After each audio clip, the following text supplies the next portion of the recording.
هاي، ازيكم؟ عاملين ايه؟ معاكم خلود، والنهارده هجاوب على السؤال اللي بدأناه الفيديو اللي فات، وهو ليه الاجانب لما باجي اصاحبهم لو انا بيجنر بيطفشوا؟ يعني مره مرتين وتلاقيهم مش عايزين يكلموك تاني. غالبا اغلبهم الاجابه اللي هقولها انا واخداها من الاجانب نفسهم، لان انا سالتهم اوكي انتوا ليه بيحصل كده؟ انتوا يعني دايما بتحبوا ان انتوا يحصل تبادل ثقافي وفي اللغات، دي حاجه بتبسطكم، ليه بقى بتعملوا كده؟ هقول لكم بقى الاجابه اللي قالوها لي. بس قبل ما ابدا، ما تنسوش ان انتوا لو انتوا على الانستجرام نعمل لايك وكومنت وشير، ولو انتوا على اليوتيوب ما تنسوش لايك وكومنت وشير وسبسكرايب ونفعل الجرس وتابعوني على الانستجرام. طيب الاجانب بقى لما سالتهم قالوا لي ايه؟ قالوا لي ان احنا بنعملهم زي فئران التجارب. وعلى فكره لو ركزتوا في الكلام ده هتلاقوه فعلا صح. يعني ايه؟ هم مش فكره ان هم بيزهقوا مش عايزين يعلموك، بالعكس الاجانب بيبقى حابين جدا يعلموك لغتهم وثقافتهم على فكره، يعني هم بيبقوا ويلنج ان هم يعلموك فعلا. المشكله ان احنا يا جماعه بندخل داخله كده، مش يعني فعلا انت بتحسسهم ان هم فئران تجارب، اللي هو انت بتستجوبه، عامل زي وكيل النيابه وعمال تسال وتستجوبه بطريقه مش حلوه.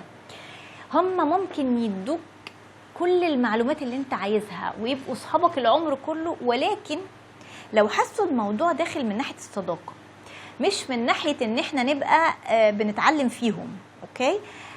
يعني ايه؟ يعني انا مثلا انا بلعب جيم على اللابتوب، وشفت حد مثلا بيلعب معايا من بلد تانية، مثلا ولنفرض امريكان، ولقيته حد كويس وبدانا اننا نتصاحب ونتكلم على الواتس او على فايبر او وات ايفر. اوكي؟ طيب ما تبداش بقى اسئله وكيل النيابه دي. اوكي؟ لا، يعني اتعامل معاه يا جماعه ان هو فريند، زي صاحبك عربي عادي. بتتكلم مع صاحبك ازاي؟ وانت لما تيجي تصاحب حد في مدرسه او في جامعه او في شغل، بتقعد تستجوبه انت ساكن فين، انت بتعمل ايه، انت الكلام الانترفيو الشغل ده لا، يعني انتوا بتتكلموا بتدردشوا، صح؟ هي كده، دردشوا معاهم بطريقه غير مباشره. ما تقعدش تقولوا هو انتوا بتقولوا كده ازاي وما بتقولوش كده ازاي، لا، اتكلم عادي. لما تتكلم عادي اولا هم هيعتبروك فريند، فهيبداوا يتكلموا معاك عادي. من خلال لما انت بتشوف هما بيتكلموا ازاي، انت لوحدك هتلقط طريقة الكلام بتاعتهم. اوكي؟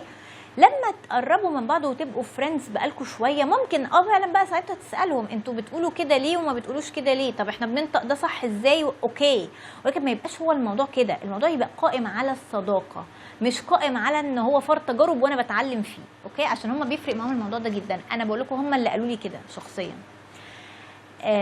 فخدوا بالكم من الموضوع ده، هيفرق جدا جدا. اكتر حاجه هتخليك تتكلم زي الاجانب انك تتعامل مع اجانب. انا قعدت حوالي يعني مثلا هقول 15 سنه اتعامل مع اللغه بدون اجانب، يعني اسمع كل يوم واتكلم يعني في مجال دراستي واقرا وكل الكلام ده تمام. انما اللي رفع لي السبيكينج 200% لما بقى عندي اصحاب اجانب من دول تانية. اوكي؟ واضطريت اتكلم معاهم بالفويس. وخلي بالكم ان ايامينا ما كانش فيه فايبر واتساب. اوكي؟ فاحنا كان موضوع الفويس ده، الموضوع كان بادئ ببن فريندز بقى، وبنبعت لبعض اصدقاء مراسله جوابات بالورق الاول، جوابات بتاعت البريد دي، ده رايتنج. قعدنا كده لحد ما بقينا فريندز فعلا. بعد كده بدأ يدخل حوار بقى الفويس والايميلات وكلام من ده، فبقينا نبعت فويس ايميلز وحاجات من دي، لحد ما وصلنا بقى لمرحله الواتساب والفايبر. عايزه اقول لكم انه الكلام السبيكينج مع الاجانب بيفرق جدا. بيفرق في ايه؟ مش بس ان انت بتكتسب لغة من مصدر، مش بس ان انت بتسألهم ساعات لو انت محتاج تتأكد من معلومة معينة مش لاقيها واضحة على جوجل، او مش لاقيها واضحة في حتة، او غلطة شائعة بنقولها في المجتمع مثلا. لا، بتفرق كمان في الثقة. بصوا يا جماعة، انا اغلب الطلبة بيشتكوا نفس الشكل. احنا السبيكينج بتاعنا اتحسن جدا، ولكن لما بنتحط في موقف اننا بنتكلم فجأة بننسى الكلام كله. ده مش عيب لغة، ده عيب ثقة. اوكي؟ لان انت لو لما يجوا بقى بسألهم نفس السؤال معايا بلاقيهم بيتكلموا كويس، انتوا مش مشكلتكم مشكله لغه، المشكله مشكله ثقه. ساعات الانجليش جواك بيبقى خلاص وصل لمرحله الفلوينت، ولكن عشان انت ما عندكش ثقه ما بتعرفش تجاوب، ما بتعرفش تتكلم، بتنسى الكلام فعلا. اوكي، التوتر بينسيك الكلام. طيب الثقه لما تتكلم مع حد اجنبي هتفرق معاك كتير. طول ما انت بتتكلم مع حد عربي هيبقى جواك حته ان في النهايه هو عربي برضه. اوكي، لكن احنا دايما عندنا حته لو اجنبي هيفهمني ولا لا، يعني او انا هعرف اتكلم ولا لا، او انا هفهمه كمان ولا لا. دايما عندنا خوف من كده. لو اتعاملت كتير مع اجانب ومش في اطار شغل بس، انا بتكلم دردشه يوميا، بتتكلموا في حاجات كتير، مواضيع مختلفه في الحياه، هيفرق معاك جدا في الثقه. هتبدا يبقى عندك ثقه في نفسك، الثقه دي هتخليك تتكلم احسن كتير. اوكي، انا اعرف ناس ممكن يكون السبيكينج بتاعهم مستواه مثلا 50%، عشان عندهم ثقه في نفسهم بيتكلموا محدش يعرف يلقط الاخطاء اللي بيقولوها الا لو حد متخصص في اللغه. لكن لو كلموا حد عادي هيقول دول بيرفكت، دول نيتيف لايك، حتى لو هو مش نيتيف لايك. لان دايما بقول ان اللغه فيها عنصر ابهار.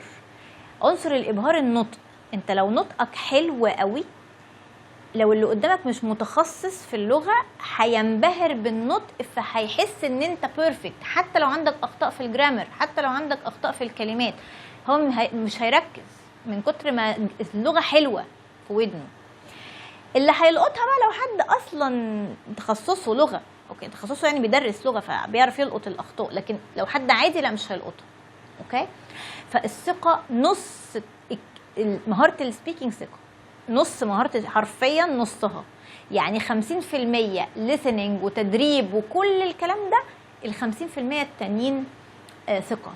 طيب ليه بنهنج في النص لما بنيجي نتكلم؟ يعني تلاقينا دايما، يعني لو حد بيجنر او حتى ادفانسد على فكره وما بيمارسش قوي اللغه، هيقعد فتره بيقول الكلمه في النص وقفات كده، تلاقيها بتقف في النص. ليه بقى؟ وده اللي هجاوب عليه في الفيديو الجاي. بحاول اقلل فتره الفيديوهات ما تبقاش طويله قوي، فهجاوب على السؤال ده ان شاء الله في الفيديو الجاي. اشوفكم ان شاء الله على خير في الفيديو الجاي. باي باي.